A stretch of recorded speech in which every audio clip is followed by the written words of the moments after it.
রাধে রাধে বন্ধুরা, তোমরা সবাই কেমন আছো? আশা করি সবাই ভালো আছো আর আমরাও ভালো আছি। এ দেখো সকাল সকাল ঘরের সব কিছু কাজ কমপ্লিট করে চান টান করে আমি আমার গোপসোনাকে চান করাচ্ছি। এ দেখো আমার গোপসোনা এখন সুন্দরভাবে জলে সাঁতার কেটে কেটে সুন্দর চান করছে। তারপর গা মুছিয়ে দিয়ে জামা পরিয়ে দিয়েছি। সবাই বলো রাধে রাধে, হরে কৃষ্ণ হরে কৃষ্ণ। তারপরে গোপসোনাকে খেতে দিয়ে দেবো। প্রতিদিনের ফার্স্ট কাজ হলো ঘরের সব কাজ কমপ্লিট করে চান টান করে আমার গোপসোনাকে চান করিয়ে খেতে দেওয়া, তারপরে নিজে খাওয়া, তারপর ঘরের সব কিছু রান্না করা। সেই জন্যই দেখো এখন আমি গোপসোনাকে বা আমার যা সমস্ত ঠাকুর আছে সবাইকেই খেতে দিয়ে প্রদীপ ও ধূপ দিয়ে আরতি করে নেব। তারপর আমি প্রতিদিনের যা কাজ সেই কাজ শুরু করব। আমি এখন নাস্তা করে নেব, তার জন্য ইডলি নিয়ে বসে পড়েছি। আর আয়ুষকেও খেতে দিয়েছিলাম ইডলি, কিন্তু ও খায়নি, কারণ ওর এই ইডলিটা ভালো লাগেনি খেতে। সেই জন্যই ও বলেছিল মা আমি এখন মুড়ি খাবো, তার জন্যই ওকে দুটো শুকনো মুড়ি দিয়েছিলাম। আর দেখো ও কী করছে, এখন জানলায় যেয়ে বসে আছে। দেখো ছোট ছেলেদের খাওয়াতে যে কত অসুবিধে, কত রকম বায়না করে ছোট ছেলেদের খাওয়াতে হয় তার কোনো ঠিক ঠিকানা নেই। আয়ুষ তো তবু একটু বড় হয়ে গেছে, তাও ওর কত বায়না, না ইডলি খাবে না মুড়ি খাবে, শুধু ম্যাগি খাবে। তোমরাই বলো শুধু ম্যাগি খাওয়া কি ভালো? ভালো না। তার জন্যই দেখো আমি এখানে ও জানলায় কি খেলা করছে জানি না, আমি এখানে এখন ইডলি খেতে চালু করে দিয়েছি। আর ইডলিটা খুব একটা ভালো না। প্রতিদিন যেটা আমাদের ঘরের গলির সামনে যে ইডলিওয়ালা বসে তার ইডলিটা ভালো খেতে, আর এই ইডলিটা একদমই ভালো নয়। আর চাটনিটা তো মোটেই ভালো নয়, আমার তো একদম পছন্দ নয়। যে গলির সামনে যে ইডলিওয়ালাটা বসে তার চাটনিটা খুব ভালো খেতে, ইডলিগুলো না খেলেও চলবে, কিন্তু চাটনিটা এত সুন্দর আমার খুব ভালো লাগে। কিচ্ছু করার নাই, এনে দিয়েছে ফেলে দেবো। তার জন্যই চলো দেখো এখন আমি ইডলিগুলোকে খেয়ে নেবো। আর ইডলি খেতে খেতে গলা এত শুকিয়ে যায়, কারণ ওগুলো শুকনো জিনিসের মতন, তো শুকনো ভাপা পিঠের মতন, সেই জন্যই গলাতে জড়িয়ে যায়। সেই জন্যই একটু করে জল খাচ্ছি আর একটু করে ইডলি খাচ্ছি। চলো আমি এখন নাস্তাটা কমপ্লিট করে নিই, তারপর তোমাদের দেখাচ্ছি আমি আজকে কি কি রান্না করব। তোমরা ভিডিওটা দেখতে থাকো। আজকে রান্না করব ফুলকপির পকোড়া, কারণ ফুলকপিগুলো দুদিনে নিয়ে এসেছিলাম, দুদিন সবজি করে খেয়েছি আর ভালো লাগে না সবজি করতে, সেই জন্য ফুলকপির পকোড়া করব। আর আলু দিয়ে ঝিঙে দিয়ে পোস্ত করব আর ডিমের ঝাল করব।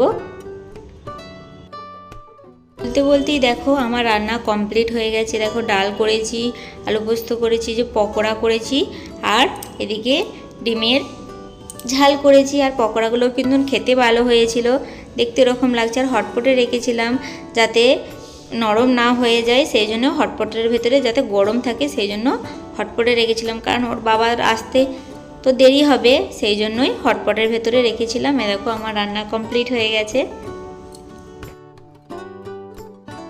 রান্না করা, ঘর ঝাড় দেওয়া সব কিছু কমপ্লিট করে চলো বসে পড়েছি। তোমরা তো আগের ভিডিওতে দেখিয়েছো যে আমি মাছের একটা কাঁচের জার নিয়ে এসেছিলাম, কারণ মাছটা তার আগের দিনকে নিয়েছিলাম, যেই দোকান থেকে কিনেছিলাম সেই দোকানে এরকম কাঁচের জার ছিল না, ওই জন্য এমনিই মাছগুলো নিয়ে চলে এসেছিলাম। এমনি ঘরের একটা প্লাস্টিকের জারের ভেতরে রেখেছিলাম। তারপরের দিনকে যেয়ে আয়ুষে আমাতে ওই কাঁচের জারটা নিয়ে এসেছি, ওর ভেতরেই এখন মাছ আর এই পাথর এগুলো বাড়িতেই ছিল, এগুলোকে কিনে নিয়ে আসিনি, কারণ এরও আগে মাছ কিনে নিয়ে এসেছিলাম, মাছগুলো মরে গেছিলো বলে পাথর আর এইগুলোকে রেখে দিয়েছিলাম। আর কাঁচের জারটা আয়ুষ ফাটিয়ে দিয়েছিল, সেই জন্যই আবার একটা নতুন করে জার নিয়ে এসেছি। আর এই দেখো সব পাথরগুলোকে এর মধ্যে দিয়ে দিচ্ছি জলের ভেতরে। এই পাথর নানা রকমের পাথরগুলো দিলেই তবেই সুন্দর দেখতে লাগে। এরপর আমি এখন ওই যে মাছগুলোকে তুলে নেব। 4টে মাছ আছে এর মধ্যে, একটা কালো, একটা লেবু কালারের আর দুটো সাদা কালারের। মাছগুলো দেখতে পুরো একদম পুঁটি মাছের মতন দেখতে। দেখো প্লাস্টিকের জারের থেকে কাঁচের জারে কত সুন্দর দেখতে লাগছে।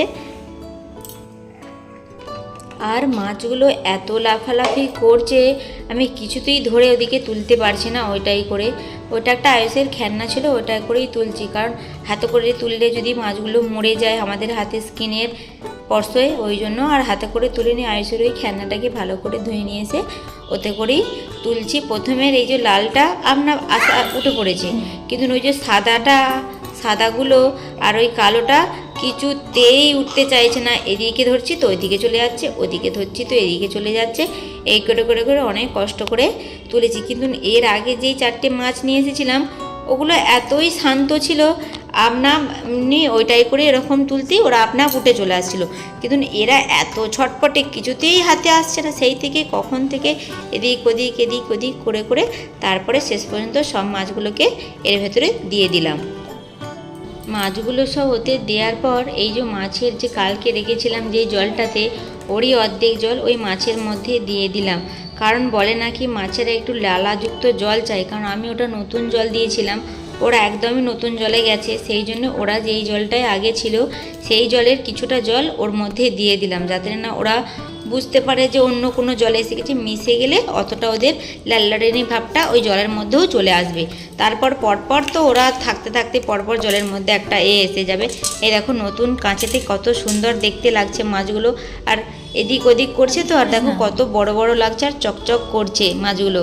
এই দেখো দেখতে কত ভালো লাগছে। দেখো একবারটি যে কোনো জিনিস মাছেরা কাঁচের জায়গাতে রাখলে বেশি ভালো লাগে প্লাস্টিকের জারের থেকে।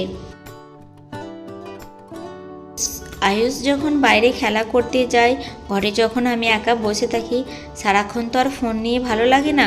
এই মাছগুলোর সঙ্গে বসে বসে কথা বলি, ওরা কি করছে দেখি। ওরা তো আর কথা বলতে পারবে না, তাই আমি ওদের সঙ্গে কথা বলে সময় কাটাই। ভিডিওটা যদি ভালো লেগে থাকে তো লাইক, কমেন্ট, শেয়ার ও সাবস্ক্রাইব করে আমার পাশে থাকো। আয়ুষ আর আয়ুষের বাবা এই যে বাইরেতে ওরা দুজনে ভাত খেয়ে বাইরে যে বসে রয়েছে, আর আমি ভাত খেয়ে এসে দেখছি না দুজনেতে বাইরে খেলা করছে। আর আমিও বাইরে এসে দেখলাম চারিদিকে এত শুকনো পাতা পড়েছে, মানে কি বলবো, গ্রামেতে যেরকম ধান সেদ্ধ হতো আগে সেরকম ধান সেদ্ধ হয়ে যাবে যা পাতা পড়ছে। কারণ এই যে দেখতে পাচ্ছ আমাদের গেটের সামনে একটা বড় গাছ আছে, সেই জন্য। আর এখন সব শুকনো পাতা সব ঝরে এত ভর্তি হয়ে গেছে চারিদিকটা। এই ঝাড়ু মারছি না আবার পাতা পড়ে ভর্তি হয়েছে। আর দেখো ঘরের সামনে কত গাড়ি আর কত সাইকেল, মনে হবে এখানে কিছু একটা অনুষ্ঠান হচ্ছে। আমার ঘরের সামনে এত গাড়ি সাইকেল রাখা রয়েছে, কি করব বলো। এখানে বাইরে কারোর ঘরের ভেতরে কারোর জায়গা নাই, সবাই এই রাস্তার ধারেতেই গাড়িগুলোকে দাঁড় করিয়ে রাখে। আর এই যে আয়ুষ আর আয়ুষের বাবা এখানে বসে বসে, কারণ এখানে গাছের নিচে একটু ছায়া আছে আর এত পরিমাণ রোদ্দুর উঠেছে, সেই জন্য আমিও খাওয়া দাওয়া করে চলে এলাম বাইরেতে বসতে। আমি তো আর ওদের মতন বাইরেটায় বসতে পারি না, কারণ আমি ঘরের বউ মানুষ, আমি কি রাস্তায় লোক যাচ্ছে আর যাচ্ছে, সেই জন্য আমি কি করলাম, মানে আমার ঘরের গেটের সামনে যে সিঁড়িটা রয়েছে সে তাতে বসে আছি, আর ওরা ওই বাইরের সিঁড়িটাতে বসে আছে।